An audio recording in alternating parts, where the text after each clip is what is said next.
যাদের বোন নেই তারা জানে একটা সম্পর্ক কতটা নীরবে শূন্যতা তৈরি করে। বোন মানে শুধু রক্তের সম্পর্ক না, বোন মানে মায়ের পরে সবচেয়ে আপন মানুষ।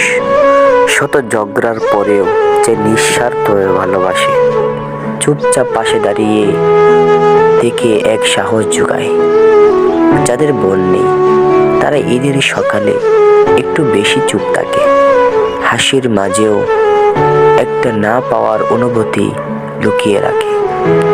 আল্লাহ যাদের এই নিয়ামত দেননি, তিনি তাদের হৃদয়ে ধৈর্য আর সবর বর দেন। আর যাদের বোন আছে তারা যেন কখনোই এই নিয়ামতের মূল্য ভুলে না যায়। যাদের বোন নেই, এই কথাগুলো যদি আপনার মনের ভিতরটা ছুঁয়ে যায় তাহলে একটা কমেন্টে রেখে যাবেন, আর ভিডিওটি লাইক করে দিবেন, শেয়ার করুন, হয়তো আরেকটা হৃদয়ে সান্ত্বনা পাবে।